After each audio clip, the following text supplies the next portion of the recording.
যে মানুষটাকে আঘাত করা যত সহজ, সেই মানুষকেই বোঝার লোকের ততই অভাব। মানুষ শরীরের যে জায়গাতে ইতিমধ্যে চোট পেয়ে থাকে, সেই জায়গাতেই কেন জানি না বারবার সে ধাক্কা খায়।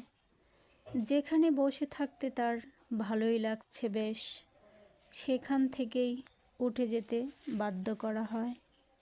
যে ঠিকানা স্থায়ী মনে করার চেষ্টা করে, সেই ঘর ছুটে ভেঙে যায় তার।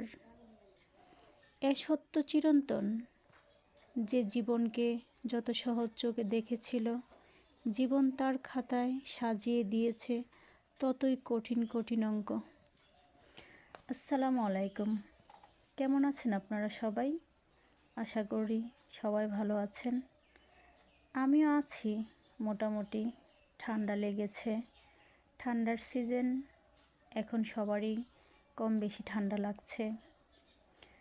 তো ঠান্ডা লাগলে কোনো কিছু খেতে ইচ্ছে করে না, রুচি আসে না কোনো কিছুর খাবারের প্রতি।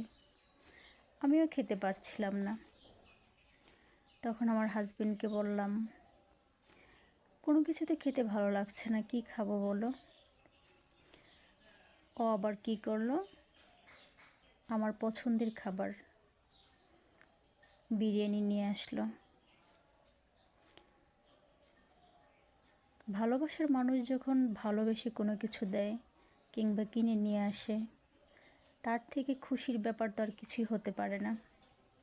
তার মধ্যে যদি আবার হয় সে পছন্দের জিনিস, আর আমার হাজবেন্ড সেটাই করলো। ঠিক আছে, তারপর খাচ্ছি আর আপনাদের সাথে একটু কথা বলছি, আপনাদের সাথে শেয়ার করছি। প্রতিদিন কিছু না কিছু রান্নার ভিডিও, আদার্স অন্য কোনো ভিডিও আপনাদের সাথে শেয়ার করার চেষ্টা করি। ভালো করতে পারি কি না সেটা জানি না, তবে চেষ্টা করি ভালো কিছু উপস্থাপন করার। তো সকালের খাবার খাচ্ছিলাম আর ভাবলাম আপনাদের সাথে একটু কথা বলি, এই আর কি। তবে বিরিয়ানিটা সেই টেস্টি ছিল। বাসমতি রাইস, কাচ্চি বিরিয়ানি, যেটা আমি খুব পছন্দ করি। আমার হাজব্যান্ড আবার এরকম, সে বুঝতে পারে আমি কখন কি চাই, আমাকে কিছুই বলতে হয় না, বলার আগে সে সব কিছু বুঝে যায়। আমার ভিডিওটা যদি ভালো লেগে থাকে, লাইক কমেন্ট শেয়ার করে পাশে থাকবেন।